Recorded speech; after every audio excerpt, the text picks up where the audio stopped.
That's also going to form part of what we'll be looking at this morning. But first, let's begin with this story where the Nigeria Air Force has rolled out a welfare program that covers personnel who have become disabled or injured in the course of duty. Chief of the Air Staff, Air Marshal Hasan Abubakar, explained that the program also covers officers and men who sustained bodily injuries, temporary or permanent disabilities, and even death. We saw a gap as there was no specific coverage for those who had become disabled or injured in the course of duty. Today, we take a historic step to bridge that gap with the activation of the Nigerian Air Force Group Personal Accident Insurance Policy. This policy provides compensation for bodily injuries, temporary or permanent disabilities, and even death. It also covers medical expenses incurred as a result of accidents and offers salary reimbursement while the personnel are hospitalized.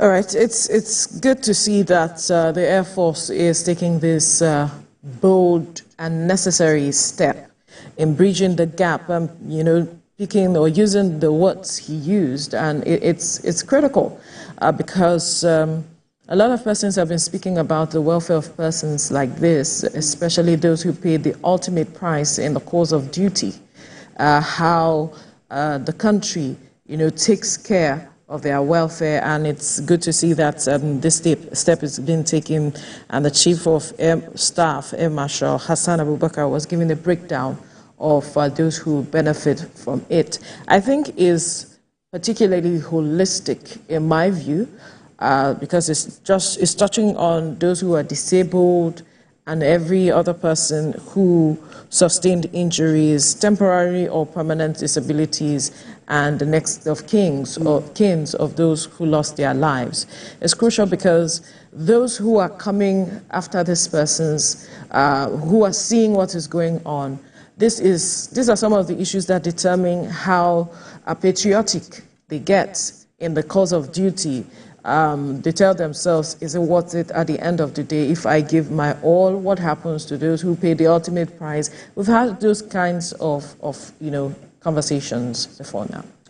Well, it's holistic, like you said, but some persons, well, that's also, commending the Nigerian Air Force, but some persons are also talking about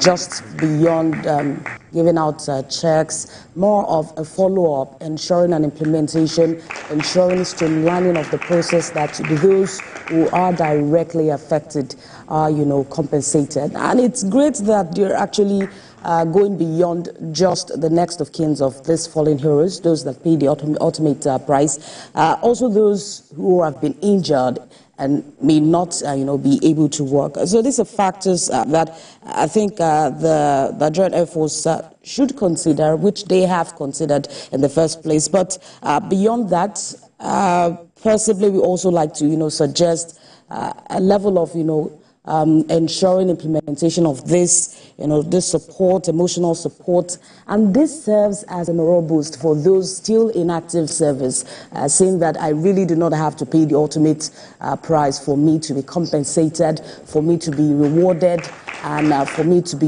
awarded some of my benefits as a civil servant and as someone at the forefront of the Nigerian security system. Yeah, right. Like you have rightly pointed out, and I also pointed out, the morale booster that we have been talking or speaking about over time. Because I recall that we were speaking with some persons yesterday who are military veterans, and they were also talking about this matter of welfare. They have not been paid for some months, so to speak, and they are still waiting on the promises of government. So these are critical issues. Welfare package is a critical matter.